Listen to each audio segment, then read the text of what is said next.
మూవీని ఓపెన్ చేస్తే ఒక రిసార్ట్ లో సేతు అనే ఒక అతను రేడియో స్టేషన్ కి ఫోన్ చేసి ఫుల్ ఎగ్జైట్మెంట్ గా అతనికి ఇష్టమైన పాటను అడుగుతుంటే బయట ఉన్నట్టుండి పోలీసులు మావోయిస్టుల మీద ఫైరింగ్ చేస్తారు.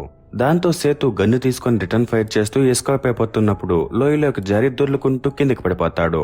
ఆ టైంలో ఒక కొమ్మ సేతు కాలికి గుచ్చుకునేస్తుంది.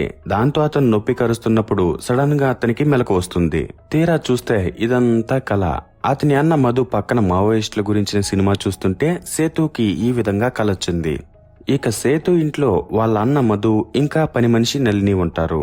కానీ సేతు వాళ్ళ అంకుల్ మార్కోస్ లేకపోయినా మధుకి మార్కోస్ ఇంట్లోనే ఉన్నాడు అనే విధంగా నమ్మిస్తూ పక్కన గుడ్డలు పెట్టి దాని నీడను మనిషిలాగా చూపించి ఇదిగో చూడు ఇక్కడే కూర్చున్నాడు అనేలా చూపిస్తూ అలాగే అవసరం వచ్చినప్పుడు మార్కోస్ లా సేతు యాక్ట్ చేస్తూ మధుని నమ్మిస్తుండేవాడు.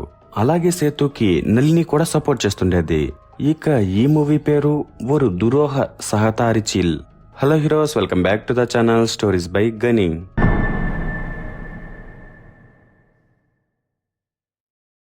ఇక సేతు వాళ్ళ అన్నతో చెప్పేసి తర్వాత డ్యూటీకి బయలుదేరినప్పుడు బయట ఒక ముసలాయన కావాలనే సేతుకి గన్ను చూపిస్తాడు. అది చూసిన సేతు భయంతో బండి స్టార్ట్ చేసుకుని వెళ్లిపోయాక ఆ ముసలాయన సేతు ఇంటికల్లా గన్ను తిప్పుతాడు. అది చూసిన నళిని చాలా భయపడిపోతుంది. ఇక ఈ ఊర్లో గత 6 సంవత్సరాల్లో 10 మంది దాకా మావోయిస్టులను చంపేసుంటారు. మరోవైపు పోలీసు వాళ్ళలో ఆమీ అనే ఆఫీసర్ గన్ను పోగొట్టుకునుంటాడు. అందుకు మిగిలిన పోలీసులు ఏంటి ఇద్దరు పిల్లల్ని పట్టుకోలేక గన్ను పోగొట్టుకున్నావా అంటే ఆమీ సార్ అక్కడ ఇద్దరే ఉన్నారు అనుకున్నాను, మూడోవాడు కూడా ఉన్నాడు అని చెప్పేసరికి వాళ్ళు ఓ దానికి కూడా గన్ను పోగొట్టుకుంటారా అనేలా ఎగతాళిగా మాట్లాడతారు. దాంతో ఆమెకి చాలా కోపం వచ్చి సర్లే నేను గన్ను తీసుకుని వచ్చే మాట్లాడతాను అనే లెక్కలో వాళ్ళు నరిచేసి బయటకు వచ్చేస్తాడు. ఇక మరోవైపు సేతు గవర్నమెంట్ హాస్పిటల్కి వెళ్లి అతనికి వచ్చిన కళ గురించి చెప్పి కళలో తగిలిన దెబ్బకు ఇప్పుడు కాలు నొప్పి వస్తుంది అని చెప్పేసరికి అది వినగానే డాక్టర్ షాక్ అయిపోతాడు. తర్వాత మళ్ళీ అదంతా ఏం కాదులే అని చెప్తాడు. ఇక సేతు ఏమో ఆ హాస్పిటల్లో అటెండర్ గా పనిచేస్తుంటాడు. తర్వాత మెయిన్ డాక్టర్ వచ్చేసరికి సేతు ఆయన దగ్గరికి వెళ్లి సార్ నాకు రేపు పెళ్లి చూపులుంది, లీవ్ కావాలి సార్ అని అడిగితే ఆయన సర్లే వెళ్ళు, కాకపోతే ముందు ఒక టీ తెచ్చివు అని డబ్బులు ఇస్తుంటాడు. అప్పుడు సేతు పర్లేదు సార్ నేను తీసుకుని వస్తాను అని చెప్పేసరికి డాక్టర్ కన్నింగ్ తెలివితేటలతో అట్లే నాకు ఒక చిన్న హెల్ప్ కావాలి, 3 కేసులు బీర్లు తీసుకుని వెళ్లి ఫామ్ హౌస్ లో పెట్టు, రాత్రికి చిన్న పార్టీ ఉందని చెప్పేసి డబ్బులు ఇవ్వకుండా పక్కన ఉండిపోతాడు. ఇక సేతు అమాయకుడు కాబట్టి అతను ఏమీ అనలేక గమ్మున తన డబ్బులతోనే కొని తీసుకుని వెళ్తున్నప్పుడు దారిలో పోలీసులు పట్టుకుంటారు. దాంతో సేతు జాఫర్ కి ఫోన్ చేస్తే అతను ఇక్కడికొచ్చి సార్ అతను ఒక అమాయకుడు, నేను ఒక సోషల్ వర్కర్, అలాగే మీ సార్ నా క్లాస్మేటే, ఈ ఒక్కసారికి అలా వదిలేయండి సార్ అని కొన్ని మాటలు చెప్పి ఫైనల్ గా అతన్ని పిలుచుకుని వెళ్లి ఒక హోటల్లో భోజనం తింటూ సేతుని నీకేమన్నా పిచ్చి పట్టిందా అనే లెక్కలో అరిచాక సేతు జరిగిందంతా చెప్తాడు. అప్పుడు జాఫర్ ఆ డాక్టర్ కి తెలివి ఎక్కువలే, సర్లే రేపు నీకు పెళ్లి చూపులు ఉంది కదా, రెడీ అయ్యుండు పోదాము, అలాగే నేను పర్సు మర్చిపోయాను, ఈ బిల్లు అట్ట కట్టేసిపో అని 350 రూపాయల బిల్లుని కట్టిస్తాడు. తర్వాత సేతు ఇంటికి వచ్చి వాళ్ళన్నతో ఈ విషయాలన్నీ చెప్పి అలాగే వాళ్ళ అంకుల్ మార్కోస్ కుట్టిపార ఊరికి వెళ్లాడు, రేపు వస్తాడు, అప్పటి వరకు ఇంట్లో ఏం అరవకుండా ఉండు అని చెప్పి తర్వాత రోజు జాఫర్ తో ఆమీ జీప్ లో పెళ్లి కూతురు ఇంటికి వెళ్తాడు. ఆమీ జాఫర్ కి ఫ్రెండ్ అవడం వల్ల అతను వీళ్ళిద్దరిని జీప్ లో పిలుచుకుని వెళ్లాడు. ఇక సేతు భయస్తుడు కాబట్టి పెద్దగా ఏం మాట్లాడు. అలాగే పెళ్లి కూతురుతో మాట్లాడడానికి కూడా చాలా సతమతమవుతుంటాడు. తర్వాత ఎలాగోలా పెళ్లి చూపులైపోతాయి. ఆ తర్వాత సేతు తన వదిన ఇంటికి వెళ్లి ఆమెకి ఇవ్వాల్సిన అప్పు ఇస్తూ వాళ్ళన్న బాగానే ఉన్నాడు అని చెప్తుంటే ఆమె మీ అన్న పోయే లోపల నా గోల్డ్ విడిచిపెట్టి ఇచ్చేస్తాడా లేదా అనే లెక్కలో మాట్లాడితే సేతు ఎలాగోలా తీసిచ్చేస్తాను వదిన అని చెప్తాడు. అప్పుడు ఆమె సర్లే ఇక నువ్వు వెళ్ళు, ఎవరైనా చూస్తే ఏమని అనుకుంటారు అనేసరికి సేతు ఇంటికి వచ్చేస్తాడు. ఆ టైంలో ఇంట్లో నళిని ఒక లెటర్ రాసి పెట్టి వెళ్లిపోయి ఉంటుంది. ఆ లెటర్ లో అతను వయసు కూడా మర్చిపోయి బిహేవ్ చేస్తున్నాడు, నేను ఉండలేను అని ఉంటుంది. దాంతో సేతు కోపంగా మధు దగ్గరకు వస్తే అతను టీవీలో ఒక మంచి రొమాంటిక్ సీన్ చూస్తుంటాడు. ఇక సేతు నీ వల్లే నళిని వెళ్లిపోయింది, నీకు వయసు కూడా తెలియడం లేదా అనే లెక్కలో అరిచేసరికి మధు నళిని నాకు చెప్పే వెళ్లిపోయింది, ఆ పక్కింట్లోని నంబీర్ వల్ల, నువ్వు పెద్ద భయస్తుడు కాబట్టి నీకు చెప్పినా కూడా లాభం లేదని వెళ్లిపోయింది, వాడు గనక నాకు దొరికితేనా అనే లెక్కలో అరిచాక సేతు అదంతా వింటూ వంటింట్లోకి వెళ్తే అక్కడ ఎవరో అన్నం మొత్తం తినేసుంటారు. అది చూసి సేతు మధు దగ్గరకొచ్చి నువ్వు వంటింట్లోకి వెళ్లి అన్నం తిన్నావా అని అడిగితే మధు తమాషా చేస్తున్నావా, మార్కస్ వచ్చి తినేసి వెళ్లిపోయాడు, రేపు వస్తానన్నాడు అని చెప్తాడు. ఆ మాటకు సేతుకి ఏమనాలో తెలియక గమ్మున పడుకునేస్తాడు. కానీ రాత్రికి మధు మార్కస్ వాయిస్ వినిపించిందని సేతుకు చెప్తే సేతు ఓరి భగవంతుడా అనుకొని లేచి సెల్లు నొక్కుంటున్నప్పుడు పక్కన రక్తం కనిపిస్తుంది. అది చూసి సేతు కత్తి తీసుకుని దాన్ని ఫాలో చేసుకుంటూ మిద్దిపైకి వెళ్తే మిద్దిపైన ఒక అతను సేతుకు గన్ను చూపించి మర్యాదగా కత్తిని పడేయని బెదిరిస్తాడు. అలాగే అతని కాలికి దెబ్బ తగిలి రక్తం కారుతుంటుంది. తర్వాత అతను సేతుతో పాటు కిందికి వచ్చినప్పుడు మధు అతన్ని చూసి మార్కోస్ ఏమో అనుకుంటాడు. ఇక అతనే సేతు వచ్చే లోపల వంట రూమ్ లోని ఫుడ్ ని తినేస్తుంటాడు. అలాగే ఇప్పుడు మళ్ళీ వంట చేయమని సేతుని బెదిరిస్తాడు. ఇక అతనేమో మావోయిస్టు, సేతు ఏమో ఒక భయస్తుడు కాబట్టి అతన్ని ఏమీ అనలేక గమ్మున సేతు వంట చేస్తాడు. తర్వాత వీళ్ళు భోజనం తింటున్నప్పుడు మధు ఆ రాజేంద్రన్ని ఇక్కడే ఉండమంటే అతను పోలీసుల నుంచి తప్పించుకోవడానికి మంచి ఛాన్స్ దొరికింది కదా అని సరే అని అంటాడు. ఆ తర్వాత రోజు అనుకోకుండా జాఫర్ పెళ్లి కూతురు వాళ్ళని సేతుని అతని ఇంటిని చూడటానికి ఇక్కడికి పిలుచుకుని వస్తారు. ఆ టైంలో లోపల మధు మార్కోస్ అని అరుస్తుంటే బయట వీళ్ళు మినీని వాళ్ళ ఫ్యామిలీని మేనేజ్ చేస్తుంటారు. కాకపోతే మినీ లోపల ఒకసారి చూద్దామని వెళ్ళినప్పుడు లోపల రాజేంద్రన్ గోమునుండని గన్నుతో మధుని బెదిరిస్తుండేసరికి మధు రిటర్న్ కత్తి తీసుకుంటాడు. ఇక అదే టైంలో మినీ లోపలికి వెళ్లేసరికి రాజేంద్రన్ మంచం కింద దాక్కునేస్తాడు. కానీ మధు చేతిలో కత్తి అలాగే ఉంటుంది. ఇక అతను ఏమ్మా బాగుండావా అనేలా మినీని పలకరించేసరికి మినీ భయపడిపోయి వెంటనే ఆటోలో రిటర్న్ వెళ్ళిపోతుంది. అప్పుడు జాఫర్ కూడా ఆ పిల్లతో ఆటోలో ఆయన చూసేదానికి అట్లుంటాడు కానీ చాలా మంచోడు, అలాగే సేతు కూడా నీకు సరిపోతాడు, కొంచెం ఆలోచించి నిర్ణయం తీసుకో అని మాట్లాడి తర్వాత పంపిస్తాడు. మరోవైపు సేతు ఇంట్లో రాజేంద్రంతో ఇలాగే ఉంటే నీకు కాలు బాగవదు అని అతని కాలికి బ్యాండేజ్ వేస్తాడు. ఆ టైంలో రాజేంద్రన్ మీ అన్న రాత్రి పగలు సినిమాలు చూస్తూనే ఉంటాడు కదా, ఇన్ని సీడీలు ఎక్కడివి అని అడిగితే సేతు తెల్లారి జాఫర్ అనే ఒక అతను వచ్చాడు కదా, అతను సీడీ షాప్ నడిపేవాడు, ఒకరోజు పోలీసు రైడ్ అయ్యి బ్లూ సీడీలు దొరికేసరికి షాపును మూసేశారు. అప్పుడు అందరూ తలా కొన్ని ఎత్తుకు వెళ్లిపోయారు. కానీ కమల్ హాసన్ సీడీలు మాత్రం అన్న తీసుకున్నాడు. ఇక అన్న ఇప్పుడు చేయడానికి పెద్ద పనేం లేదు కాబట్టి అవి చూస్తూ కాలక్షేపం చేస్తున్నాడు అని చెప్తాడు. అప్పుడు రాజేంద్రన్ ఇంతటికి మీ అన్నకి ఏమైంది అని అడిగితే సేతు అన్న ఒక చిన్న పిల్లాడ్లా, అన్నకి మార్కోస్ అంకుల్ అంటే చాలా ఇష్టం, వాళ్ళిద్దరూ బెస్ట్ ఫ్రెండ్స్, ఊర్లో ప్రాబ్లమ్స్ అన్ని వాళ్ళే క్రియేట్ చేసి ఎవరిని సతాయించకుండా వాళ్ళే సాల్వ్ చేసుకుంటారు. అలా ఉన్నప్పుడు ఒకరోజు పక్క తోటలో పనిచేయడానికి కొంతమంది కూలీలు వస్తే ఓనర్లు వాళ్ళకి డబ్బులు తక్కువ ఇస్తూ అలాగే సాయంత్రం టీకి బదులు వేరే ఏదో ఇస్తుండేవాళ్ళు. అది తాగిన వాళ్ళు తాగుబోతులు మాత్రం అయిపోతూ దానివల్ల ఒక పిల్లవాడు చచ్చిపోయేసరికి అన్న మార్కోస్ అంకుల్ ఇద్దరు కాంపెన్సేషన్ అడగడానికి వెళ్లారు. కానీ అక్కడ మాటా పెరిగి మార్కోస్ అంకుల్ తో గొడవ మొదలై ఓనర్ మనుషులు చాలా మంది ఉండటంతో వాళ్ళు అన్నని వీపుపై కత్తితో పొడిచి అలాగే మార్కోస్ అంకుల్ ని చంపేశారు. ఇక మార్కోస్ అంకుల్ని కాపాడలేకపోయాననే గిల్ట్తో అన్న గతం మర్చిపోయాడు. తర్వాత ఆయనకి ఎవరూ గతం గుర్తు చేద్దామనుకోలేదు. ఒకవేళ గుర్తు చేస్తే ఆయన ఎలా బిహేవ్ చేస్తాడో తెలియదు కాబట్టి నేను కూడా ఆ అబద్ధాన్ని కంటిన్యూ చేస్తున్నాను. అలాగే అన్న వీపుకి కత్తి గుచ్చుకోవడం వల్ల గుచ్చుకున్న చోటు నుంచి కాళ్ల వరకు ఉన్న బాడీ మొత్తం ప్యారలైజ్ అయిపోయింది అని చెప్తాడు. వీళ్ళిలా ఉంటే మరోవైపు ఆమె ఆ గన్ను తీసుకుపారిపోయిన వాడు దొరికితే ఖచ్చితంగా చంపేయాలి అనుకుంటూ ఉంటాడు. ఇక ఇంట్లో రాజేంద్ర నిద్రలేస్తే సేతు ఉండడు. దాంతో సేతు ఎక్కడికి వెళ్లాడోనని టెన్షన్ పడుతూ చుట్టుపక్కల ఎవరైనా ఉన్నారేమో చూద్దామని పని మనిషి బట్టలు వేసుకుని చెత్త తోస్తున్నట్లు నటిస్తూ బయటంతా చూస్తుంటాడు. అప్పుడు లోపల మధు ఓ మార్కాస్ ఎక్కడికి పోయినావని అరుస్తుంటే రాజేంద్రన్ మళ్లీ లోపలికి వెళ్లిపోతాడు. కానీ అతన్ని చూసిన నంబీర్ అక్కడున్నది నళిని ఏమో అనుకుని కిటికీ దగ్గరకు వెళ్లి రొమాంటిక్ గా మాట్లాడుతుంటే అప్పుడు మధు వాడు మళ్లీ వచ్చాడు, గన్తో కాల్చే మార్కస్ అని అరుస్తుంటాడు. కానీ రాజేంద్రన్ భయంతో అరవకని సైకిల్ చేస్తుంటే మధు ఇదంతా జరిగే పని కాదనే లెక్కలో పక్కనున్న కత్తిని తీసుకుని నంబీర్ వైపు విసిరేస్తాడు. ఆ కత్తి జస్ట్ మిస్ అనే లెక్కలో కిటికీకి గుచ్చుకుంటుంది. దాన్ని చూసిన నంబీర్ భయంతో అక్కడి నుంచి పారిపోతాడు. మరోవైపు సేతు డ్యూటీకి వెళ్ళినప్పుడు అక్కడ మినీ ఉంటుంది. ఇక సేతు మినీని చూస్తూ పేషెంట్ల దగ్గర ఉన్నప్పుడు పక్కన ఆమె మావోయిస్టుల కోసం వెతుకుతుంటాడు.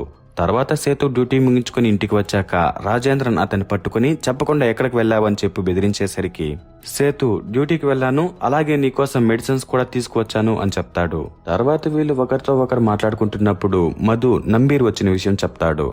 అప్పుడు రాజేంద్రన్ ఇంతటికి ఈ నంబీర్ ఎవరు అని అడిగితే సేతు అతను నాన్న ఒకప్పుడు పేపర్ ఫ్యాక్టరీ నడిపేవాళ్ళు, అతను నాన్నని మోసం చేయడంతో ఫ్యాక్టరీ నష్టాల్లోకి వెళ్ళిపోయింది, దాంతో మేము అప్పుల పాలైపోయాము. ఆ టైంలో నాన్న ఒక వర్కర్తో ఎఫ్ఐఆర్ పెట్టుకుని పారిపోవడంతో అప్పు మొత్తం అమ్మ మీద పడింది. ఇక ఆ నంబీర్ చెట్టు పైన ఇంట్లో ఉంటున్నాడు కదా, అక్కడ దాకా మన ల్యాండ్ ఉన్నింది. కానీ అన్నకి ఇలా జరగడంతో నంబీర్ కొద్ది కొద్దిగా బౌండరీని జరుపుకుంటూ ఇంటి ముందర దాకా వచ్చేశాడు అని చెప్తున్నప్పుడు బయట జాఫర్ ఆమెని పిలుచుకొని వస్తాడు. అది చూసిన వీళ్ళిద్దరూ వాళ్ళు ఎందుకు వచ్చారని టెన్షన్ పడి సేతు రాజేంద్రని లోపల దాక్కోమని చెప్పి వాళ్ళతో మాట్లాడితే వాళ్ళిద్దరూ మందు తాగడానికి వచ్చింటారు. ఆ టైంలో లోపల మధు మళ్లీ మార్కస్ ని పిలుస్తూ అరుస్తుంటాడు. ఇక బయటున్న ఆమెకి అది ఇరిటేషన్ వచ్చి కోపంతో మధు ఉన్న రూమ్ డోర్ వేసేసి గుమ్మన మందు తాగేసి రిటర్న్ వెళ్ళిపోతాడు. తర్వాత రోజు ఆమె రేణుకా అనే ఆమె దగ్గరకు వెళ్లి మావోయిస్టులకి నీకు ఏంటి సంబంధం అని అడిగితే తిను మావోయిస్టుల గురించి నాకు తెలియదు, నాకు తెలిసిందల్లా రాజేంద్రన్ అనే కెమిస్ట్రీ టీచర్ గురించి అని చెప్తుంది. రేణుక టాటా మోటార్స్ లో వర్క్ చేస్తుండేది. ఒకరోజు అక్కడికి రాజేంద్రన్ స్కూటర్ కొనడానికి వస్తాడు. తర్వాత వాళ్ళిద్దరు బిహేవియర్లు కొద్దిగా మ్యాచ్ అయ్యి రాజేంద్రన్ స్కూటర్ కొన్నాక వీళ్ళిద్దరికి ఒకరి మీద ఒకరికి ఇష్టం ఏర్పడుతుంది.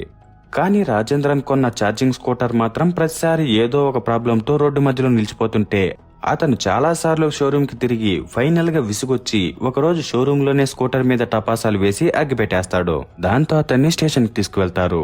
అప్పుడు రేణుక 50,000 బెయిలు కట్టి విడిపించుంటుంది. తర్వాత తిను ఇంటి ఖర్చులకి కలిపి 1,50,000 అడిగుంటుంది. అలాగే వీళ్ళిద్దరూ ఒకరితో ఒకరు ఫోన్ లో చాటింగ్లు మాట్లాడుకోవడం, ఫోన్లు చేసుకోవడం అన్నిటి వల్ల ఒకరి మీద ఒకరికి ఇష్టం పెరుగుతుంది. ఇలా తనకు రాజేంద్రన్ తెలుసని తను పోలీసులకు చెప్పాక పోలీసులు సరే నీ ఫోన్ ఇవ్వు, అలాగే నీ సేఫ్టీ కోసం నిన్ను కొన్ని రోజులు అబ్జర్వేషన్ లో పెడతామని చెప్పి వెళ్లిపోతారు. నిజానికి రాజేంద్రన్ జైలు నుంచి వచ్చిన కొన్ని రోజులకి రేణుక షోరూమ్ లో జాబును వదిలేసి రిసార్ట్ లో రిసెప్షనిస్ట్ గా పనిచేస్తున్నప్పుడు ఇద్దరు మావోయిస్టులు ఈ పిల్లని గన్తో బెదిరించి మాకు 15 మందికి సరిపడా ఫుడ్ కావాలి, అలాగే 50,000 డబ్బులు కావాలి అని అడిగితే ఆ పిల్ల భయంతో అక్కడున్న 10,000 డబ్బులు ఇచ్చి ఫుడ్ ని ప్యాక్ చేపిస్తాను అని చెప్తూ వస్తున్న టైంలో రాజేంద్రన్ మావోయిస్టుల గెటప్ వేసుకుని అక్కడికి వెళ్లి ఏం జరుగుతుంది ఏమని చూడకుండా రేణుకకి ప్రపోజ్ చేస్తాడు. అప్పుడు రేణుక ప్రపోజ్ చేయడానికి నీకు వేరే టైమే దొరకలేదా అంటున్న టైంలో పోలీసులు రౌండప్ చేసి మావోయిస్టుల మీద ఫైరింగ్ జరిపినప్పుడు అందరూ గందరగోళం అయిపోతారు. ఆ టైంలో పోలీసులు ఒక మావోయిస్ట్ ని చంపేస్తారు. అప్పుడు రాజేంద్రన్ భయంతో పారిపోతున్నప్పుడు ఆమెను గుద్దుకొని తన చేతిలో ఉన్న పూలబొకే కిందన పడిపోతుంది. అలాగే ఆమె గన్ను కూడా కిందన పడిపోతుంది. అప్పుడు రాజేంద్రన్ టెన్షన్ లో పూలబొకేకి బదులు తాను గుద్దుకుని పక్కకు పడిన ఆమె గన్ను తీసుకుని పారిపోతాడు. తర్వాత అతను లోయలోకి పడినప్పుడే కాలికి దెబ్బ తగిలింటుంది. ఆ విషయాలన్నీ ఇప్పుడు రాజేంద్రన్ కి గుర్తొస్తాయి. కానీ ఆ విషయాలేవి అతను సేతుకు చెప్పడు. తర్వాత రోజు సేతు మినీ దగ్గరికి ట్యూషన్ కి వెళ్తాడు. ఇక సేతు భయంతో రాయకుండా వదిలేసిన 10th ఎగ్జామ్స్ రాసి కొత్త జాబ్ లో చేరదామని ట్యూషన్ కోసం మినీ దగ్గరకు వెళ్లాడు. ఆ విషయాలన్నీ అతను మినీకి చెప్తాడు. ఇక మరోవైపు రాజేంద్రన్ తన ఫ్రెండ్ కు ఫోన్ చేసి జరిగిందంతా చెప్పి హెల్ప్ చేయమని అడిగితే అతను మావోయిస్టులు ఇంకా పోలీసుల విషయం అవడం వల్ల ఇతనికి హెల్ప్ చేయడు. మరోవైపు ఆమె రాజేంద్రన్ ఇంటికి వెళ్లి వెతికాక తర్వాత ఆమె పై ఆఫీసర్ అతన్ని పిలిచి నీకు వేరే గన్ ఇస్తాను, దీని గురించి వదిలే, నేను ఆ గన్ను తెచ్చిస్తాను అని చెప్తే ఆమె లేదు సార్ నా గన్ను నేనే తెస్తాను అని చెప్తాడు. ఆమె మనసులోని ఉద్దేశం రాజేంద్రన్ నుంచి గన్ను తీసుకుని అతన్ని వదిలేస్తే ఫ్యూచర్ లో ఎప్పుడైనా రాజేంద్రన్ ఈ విషయం బయట పెడితే తన పరువు పోతుంది కదా అని అతన్ని చంపేయాలి అనుకుంటున్నాడు.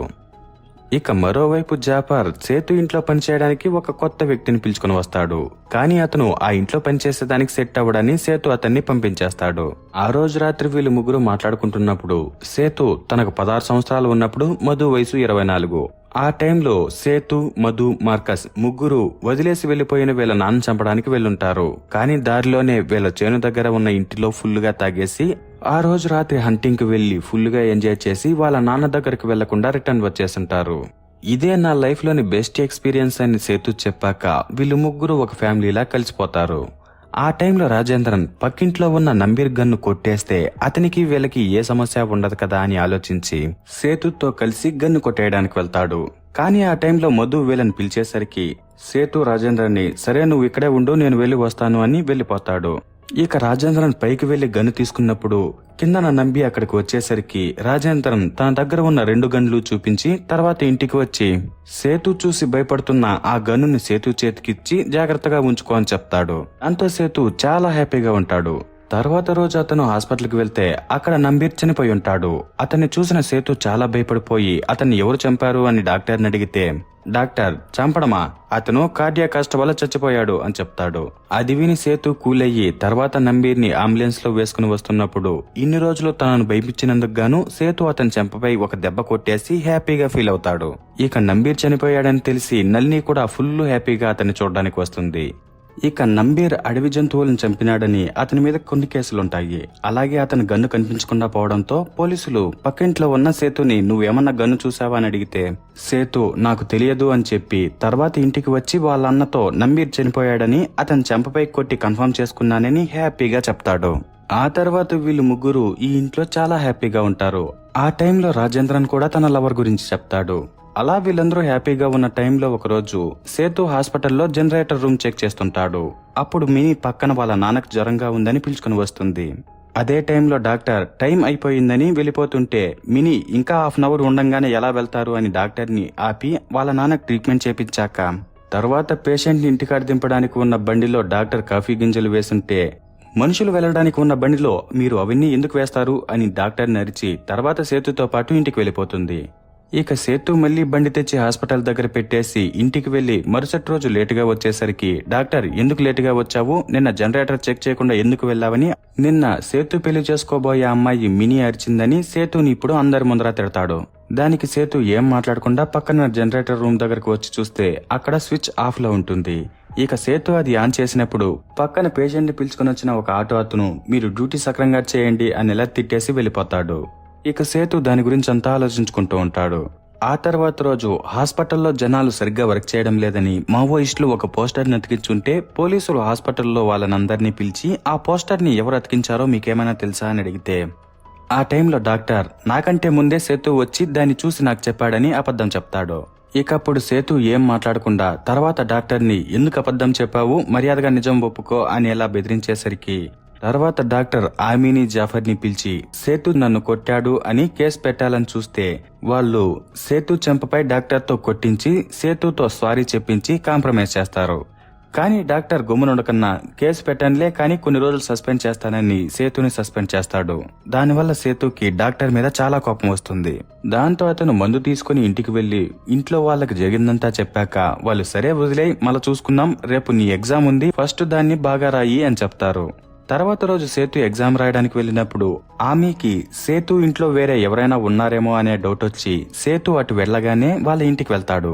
అతన్ని చూసిన రాజేంద్రన్ కి గతంలో ఒక మావోయిస్టు లొంగిపోతానని చెప్తున్నా కూడా ఆమె వినకుండా కాల్చేసిన విషయం గుర్తొచ్చి ఇప్పుడు గనక తను ఆమెకి ఎదురుపడితే ఆమె ఖచ్చితంగా చంపేస్తాడని భయపడి ఆమెకి కనిపించకుండా దాక్కుంటాడు. ఇక ఆమె ఇంట్లో అంతా చూస్తున్నప్పుడు మరోవైపు సేతు 10th క్లాస్ ఎగ్జామ్స్ రాస్తుంటాడు. ఆ టైంలో జాఫర్ అక్కడికి వచ్చి మధుకి సీరియస్ గా ఉంది, హాస్పిటల్లో ఉన్నాడనే విషయం చెప్పాక సేతు టెన్షన్ గా ఉండి ఎలాగోలా ఎగ్జామ్ రాసేసి హాస్పిటల్ కి వెళ్తే వాళ్ళ అన్న ఉలుకు పలుకు లేకుండా పడుంటాడు. అది చూసిన సేతుకి చాలా బాధ అయిపోతుంది. తర్వాత మధుని ఇంటికి తీసుకువచ్చాక సేతు జాఫర్ ని అన్నకి ఏం జరిగింది అని అడిగితే జాఫర్ ఏం లేదు, మధుకి టైం దగ్గర పడింది కదా అందువల్లే ఇలా ఉందిలే, కానీ ఇంకా ఊపిరి పీల్చుకుంటున్నాడు, దానికి సంతోషించు, నాకు పని ఉంది మళ్ళీ వస్తాను అని చెప్పేసి వెళ్ళిపోతాడు. తర్వాత సేతు ఇంట్లోకి వచ్చినప్పుడు వాళ్ళన్న ఫోను కనిపించదు. దాంతో రాజేంద్రన్ మధుని ఏమన్నా చేశాడేమో అనుకుని మార్కోస్ అని అరుస్తూ ఇల్లంతా వెతుకుతూ మిద్దిపైకి వెళ్లి చూసినప్పుడు రాజేంద్రన్ అక్కడెక్కడా ఉండడు. కానీ ఆ ఇంట్లో ఉంచిన 2 గన్లు అక్కడే ఉంటాయి. దాంతో సేతుకి అసలు ఏం జరిగిందో అర్థం కాదు. తర్వాత మళ్ళీ కిందికి వచ్చి వాళ్ళన్నతో మాట్లాడితే వాళ్ళన్న ఏ సమాధానం చెప్పడు. అప్పుడు మార్కోస్ తో అయితే వాళ్ళన్న మాట్లాడతాడు కదా అని మార్కోస్ లా యాక్ట్ చేస్తూ నువ్వు లేవలేదంటే నేను గన్తో కాల్చేస్తానని గన్ను చూపించేసరికి వెంటనే మధు నన్ను కాల్చేయి అని గన్ను పట్టుకుంటాడు. అప్పుడు సేతు గన్నును తీసేసరికి మధు మార్కోస్ చనిపోయాడు, కానీ నువ్వు నాకు తెలియకుండా మోసం చేశావని మార్కోస్ చనిపోయాడనే నిజాన్ని అర్థం చేసుకుని ఆ బాధను అతను తట్టుకోలేక చనిపోతాడు. తర్వాత సేతు మార్కోస్ కి అంత్యక్రియలు జరుపుదామనుకున్నప్పుడు అతని అన్న భార్య వచ్చి ఏడుస్తున్నట్లు నటించి ఆమె కూతురు ఊటీలో ఉంది, సాయంత్రం వస్తుంది, అప్పటిదాకా శవాన్ని ఉంచండి అని చెప్తే సేతుకి చాలా కోపం వచ్చి ఇన్ని రోజులు ఆయన పడిపోయినప్పుడు ఎవరు చూడడానికి ముందుకు రాలేదు, ఇప్పుడు పెద్ద ప్రేమ ఉన్నట్లు బిహేవ్ చేయొద్దండి, మా అన్నని నేను సాయంత్రం దాకా అలా ఉంచను అని చెప్పేసరికి తర్వాత ఆమె తన భర్త తలకొరువు పెట్టేదాన్ని వీడియోలో రికార్డ్ చేస్తూ తన కొడుక్కి ఇంక నువ్వు స్టార్ట్ చేయని చెప్తే అతను తలకొరువు పెడతాడు. ఆ తర్వాత అందరూ వెళ్లిపోతారు. ఇక ఈ ఇంట్లో సేతు ఒంటరివాడైపోతాడు. ఆ ఇంటికి వచ్చి ఉన్న రాజేంద్రన్ చనిపోయాడు. అలాగే ఎప్పటినుంచో తనకు తోడుగా ఉన్న మధు కూడా చనిపోయాడు. దాంతో సేతుకి ఒంటరితనంతో పిచ్చి పట్టినట్టయిపోతుంది. అలా ఉన్నప్పుడు కొన్ని రోజుల తర్వాత జాఫర్ ఇక్కడికి వచ్చి ఈ ఇంట్లో నీది మీ అన్నది కలిపి షేర్ ఉంది కాబట్టి నువ్వు మీ వదినకి డబ్బులు ఇచ్చేసి ఈ ఇల్లు నువ్వు పెట్టుకో, లేదంటే వాళ్ళు నీకు డబ్బులు ఇస్తారు, ఇలా పార్టీ తీర్మానించింది అని చెప్పేసరికి సేతు వాళ్ళకి ఆల్రెడీ ఇల్లు ఉంది కదా, అయినా నాకు పార్టీ ఏ రోజు ఏం చెప్పలేదు అంటే దానికి జాఫర్ నువ్వు మెంబర్షిప్ తీసుకోలేదు కాబట్టి నీకు చెప్పలేదులే అని చెప్తాడు. దాంతో సేతు అన్నని ఎవరూ చూసుకోలేదు కానీ ఆస్తి కోసం వచ్చారా అనే లెక్కలో గమ్మున ఇంట్లోకి వెళ్ళిపోతాడు. అప్పుడు జాఫర్ మళ్ళీ లోపలికి వచ్చి డాక్టర్ శశి ఊరి నుంచి వెళ్ళిపోతున్నాడు, ఆ మావోయిస్ట్ పోస్టర్ చూసినప్పటి నుంచి అతను చాలా భయపడిపోయాడు, నువ్వు అక్కడికి వచ్చావంటే సారీ చెప్పించి నీ సస్పెన్షన్ తీపిచ్చేద్దాము అని చెప్పేసరికి సేతు మనసులో ఒక విచిత్రమైన ఆలోచనతో ఆనందంగా ఉంటాడు. ఇక జాఫర్ మరీ అంత చెడ్డవాడు కాదు కానీ అవసరానికి తగ్గట్టుగా మాట్లాడుతూ వాడుకుంటుంటాడు. తర్వాత వీళ్లు వెళ్లిపోయాక సేతు రాత్రికి మావోయిస్ట్ లా రెడీ అయ్యి మావోయిస్ట్ లాగా ఉంటే ధైర్యం ఆటోమేటిక్ గా వస్తుందని డాక్టర్ ఇచ్చే పార్టీకి వెళ్లి జాఫర్ ని పక్క రూమ్ లోకి పిలుచుకొని వచ్చి మర్యాదగా మా అన్నను ఎవరు చంపారో చెప్పు అని బెదిరించేసరికి జాఫర్ ఆమె మీ ఇంట్లో మావోయిస్టులు ఉన్నారేమో అని చెక్ చేయడానికి వెళ్లాడంట, తర్వాత ఏం జరిగిందో నాకు చెప్పలేదు, కానీ అక్కడ మధు కిందన పడిపోయి ఉన్నాడని మాత్రమే చెప్పాడు అని చెప్పేసరికి తర్వాత సేతు డాక్టర్ ని కూడా లోపలికి రప్పించి అతనికి కూడా గన్ను పెట్టి మర్యాదగా పబ్లిక్ లో నాకు స్వారీ చెప్పి సస్పెన్షన్ ఎత్తించు అని చెప్తే డాక్టర్ సేతు చెప్పినట్లుగానే సేతుకు స్వారీ చెప్పి సస్పెన్షన్ ఎత్తిచ్చేస్తాడు. ఇక ఆ టైంలో జాఫర్ సేతుకి పిచ్చి పట్టిందనే లెక్కలో పారిపోతుంటే సేతు అతని కాలిపై కాల్చేస్తాడు. ఇక ఇన్ని రోజులు అందరినీ చూసి భయపడిన సేతుని చూసి ఇప్పుడు అందరూ భయపడుతుంటే సేతుకి చాలా హ్యాపీగా ఉంటుంది. తర్వాత సేతు తనకు తిట్లు తెప్పించిన జనరేటర్ రూమ్ దగ్గరికి వెళ్లి దాన్ని తగలబెట్టేస్తాడు. తర్వాత అతను అక్కడి నుంచి అడవిలోకి పారిపోతాడు. అక్కడ రేడియో వాళ్ళకి ఫోన్ చేసి హ్యాపీగా మాట్లాడుకుంటూ ఉంటే పోలీసులు సేతు ఫోన్ ట్రేస్ చేసి అతని దగ్గరకు వెళ్తుంటారు. ఇక సేతు అడవిలో ఉన్న వాళ్ళ జాగాలోని గుడిసెలోకి వెళ్తే అక్కడ రాజేంద్రన్ ఉంటాడు. ఇక వీళ్ళిద్దరూ ఒకరితో ఒకరు మాట్లాడుకుంటున్నప్పుడు రాజేంద్రన్ మధు ఆమె వల్లే చనిపోయాడని చెప్తాడు. అసలేం జరుగుతుందంటే ఆమె రాజేంద్రని వెతుక్కుంటూ సేతు ఇంట్లోకి వచ్చినప్పుడు అక్కడున్న మధు ఆమెను చూసి మార్కోస్ కొడుకేమో అనుకునుంటాడు. ఇక ఆ టైంలో ఆమె ఎక్కడ వెతికినా తన గన్ను తీసుకుని వెళ్లిన వాడు దొరకడం లేదు. అదీ కాకుండా మధు పిచ్చి పిచ్చిగా ఇప్పుడు మార్కోస్ ఉన్నాడనే చెప్తుంటే ఆమెకి తలనొప్పితో కోపం వచ్చి నీ పిచ్చి మాటలాపు, మార్కోస్ చనిపోయి 12 సంవత్సరాలయ్యింది, నీ తమ్ముడు నీకు అబద్ధం చెప్తున్నాడు అని పక్కన ఉన్న మనిషి నీడకు సంబంధించిన బట్టలు తీసేసి ఇదంతా అబద్ధం, నీ వల్లే మార్కోస్ చనిపోయాడు అని అరిచి చెప్పడం వల్ల మధుకి నిజం తెలిసి అలా మధు చావుకి ఆమె కారణమై ఉంటాడు. ఇక రాజేంద్రన్ ఆ ఊరి నుంచి వేరే ఊరికి వెళ్లిపోదామని మధు సెల్లో మ్యాప్ పెట్టుకుని అడవుల్లో నడుచుకుంటూ ఇక్కడ దాకా వచ్చుంటాడు. ఇక ఆ విషయాలన్నీ వాళ్ళు మాట్లాడుకుంటున్నప్పుడు పక్కన ఆమె వచ్చేస్తాడు. ఇక వీళ్ళిద్దరూ ఆమె నుంచి తప్పించుకుని పారిపోదామనుకుంటారు కానీ ఒక గుంటలో పడిపోతారు. తర్వాత ఆమె అక్కడికి వచ్చేసరికి ఆ టైంలో రాజేంద్రన్ ఆమె ఎక్కడున్నాడో చూస్తున్నప్పుడు పైనుంచి ఆమె రాజేంద్రన్ని కాల్చి చంపేస్తాడు. అప్పుడు సేతు ఆమెని కాల్చేసరికి ఆమె కూడా గుంటలో పడిపోతాడు. ఇక వీళ్ళిద్దరూ చాలాసేపులు కొట్టుకున్నాక ఫైనల్ గా ఆమె ఇక మనిద్దరం కొట్టుకున్న చాలు నిలిపేద్దాము అని చెప్పేసరికి సేతు మా అన్నని రాజేంద్రాన్ని చంపేసి ఇక చాలు అంటున్నావా అని ఆమెని చంపేసి బయటకు వస్తాడు. ఆ టైంలో సేతు ఎగ్జామ్ పాస్ అయ్యాడని మినీ వాట్సాప్ లో మెసేజ్ పెడుతుంది. అదే టైంలో సేతుని వెతుక్కుంటూ పోలీసులు వస్తారు. అప్పుడు సేతు తన వేలుకున్న రక్తంతో మాస్క్ మీద నవ్వుతున్నట్టు గీసుకుంటాడు. అక్కడతో సినిమా అయిపోతుంది. ఆ తర్వాత ఏం జరిగిందని గెస్ చేస్తే వెనకాల పోలీసుల లైట్లు సేతు దగ్గర దాకా వచ్చాయి కాబట్టి వాళ్ళు అతన్ని పట్టుకుని చంపేస్తారు. ఇక ఈ మూవీ మీనింగ్ సింపుల్ గా చెప్పాలంటే కొన్ని అనుకోని విచిత్రమైన కారణాల వల్ల సాధారణ మనుషులు ఏం చేయాలో అర్థం కాని పరిస్థితుల్లో ప్రమాదాలలో చిక్కుకుపోతున్నారు అని ఆ విషయాన్ని సింపుల్ గా రాజేంద్రన్ ఇంకా సేతు లైఫ్ లో చూపించారు. ఇది ఇంకా సింపుల్ గా చెప్పాలంటే వాళ్ళిద్దరూ మావోయిస్టులు అవుదామని ఏ పొద్దు అనుకోలేదు. ఇప్పుడు మావోయిస్టులా మారడానికి బలమైన కారణాలు కూడా లేవు. ఇలాంటి కొన్ని విచిత్రమైన కారణాల వల్ల కొంతమంది జీవితాలు ప్రమాదాల్లో పడుతున్నాయి. అలాంటి వాళ్ళ ఇద్దరి జీవితమే ఇది అనేలా ఈ మూవీని చూపించారు. దానికి తగ్గట్టుగానే ఈ మూవీకి ఓరు దురోహ సంచారితిల్ అనే పేరును పెట్టారు. సో ఇంతే ఫ్రెండ్స్ ఈ movie story. Okay, bye bye.